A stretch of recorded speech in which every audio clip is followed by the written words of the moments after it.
Մենք շարունակում ենք հարցազրույցների շարքը, ապագա հայկական նախաձեռնության երրորդյա համաժողովի երկրորդ օրն է ընթանում եւ մենք շարունակում ենք մեր զրույցը, այս անգամ կխոսենք Հրայր եւ Աննա Հովնանյան հիմնադրամի նախագահ Էդիլ Հովնանյանի հետ.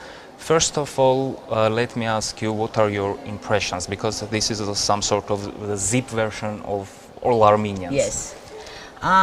I was attracted to come because I usually don't come to these things, but I was attracted first because Rupen and Nubar are people that I respect and I talk to, I consider them friends. And it was a unique, unique structure, meaning it wasn't thousands of people just talking about what they did, but trying to break it down into topics that, that we can analyze at a deeper level. And to bring in diasporans and locals who have very different perspectives so that when we talk about a topic, it doesn't, you know, it's not just only people from the very top or people from the very, it's a nice mix. And so for us, for me, it's interesting. My goal was to see if it's possible for Armenians to reach conclusions. We like to talk, but we don't, and we like to talk about what are the problems, but then we don't talk about the solutions. And for me, the solutions are so great that I like to break them down into smaller pieces so that I can envision helping them be realized. And so it's a challenge. It's very interesting. So when they say, you know, we must bring the diaspora and Hayastan together, you know, and unify us, I said absolutely impossible. It's real. We can't even unify in the United States. The diaspora is, you know, very diverse people very all diverse, around. you know. So I say we will never be united, but we should be able to have a way to communicate so we know what we're all doing. And on an informal level, I talk to Rupen, I talk to James Tufankian, I talk to AGBU, and in a very informal way, I want to make sure that they know what I'm doing, I know what they're doing, so that there's a little bit of informal but yet coordination. But the problems that, like for now, my big priority is repatriation. But the problems, it's first the problem is to get them here, but then I have to, what about jobs? What about affordable housing? What about good schools? So the problems, you cultural misconnections. No, if that is not as big of an issue, now Armenia has become a lot more diversified.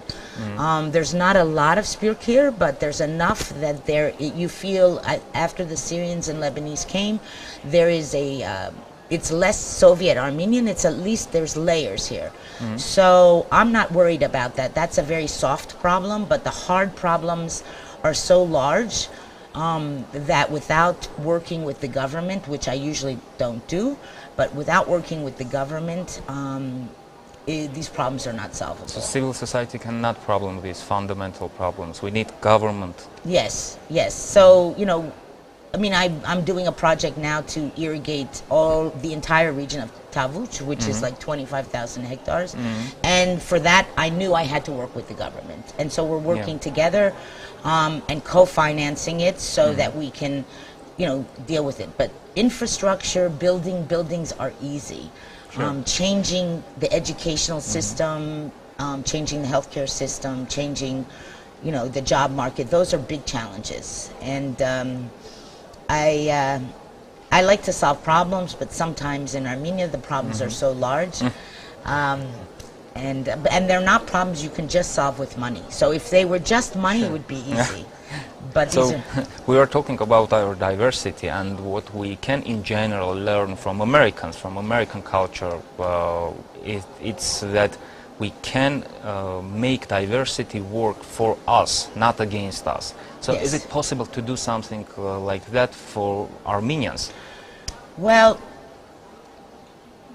you know, for me the challenge is, because we have a lot of staff in our programs here, my focus, I don't mind the diversity except when we work together. The problem is as an American, the people here are not comfortable with certain things that are very natural to us in America for workers.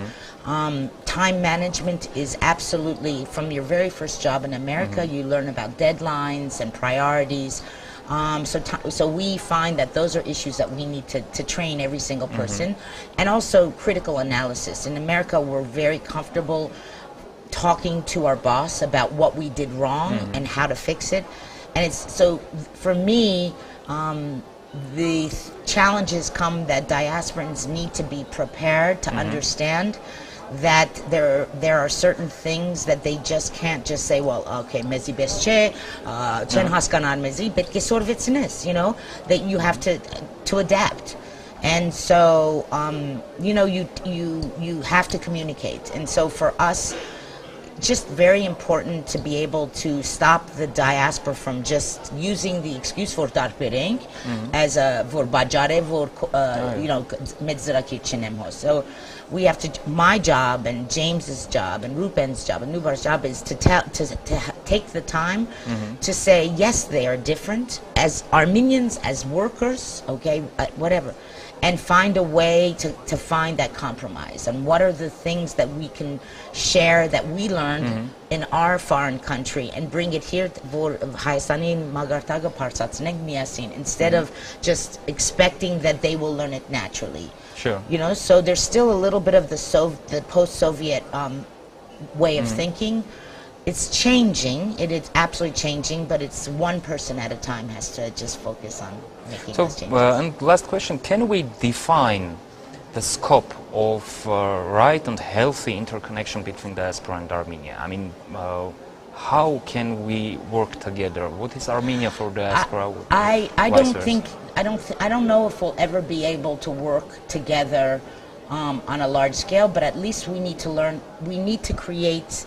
And these are simple. We need to create vehicles where we're communicating. And I told an example today where I bumped into Mary Papazian, a very well-respected educator, a dear friend in America, and she's working on a program to bring Armenian experts worldwide to create a network. Fascinating program. If I hadn't met her, I wouldn't know about it. There's so many Armenians throughout the world working on interesting programs, and not just the programs. New independence, we're building buildings, Abranka Gapajnain, those were simple. Now Armenians in the diaspora are taking on greater challenges.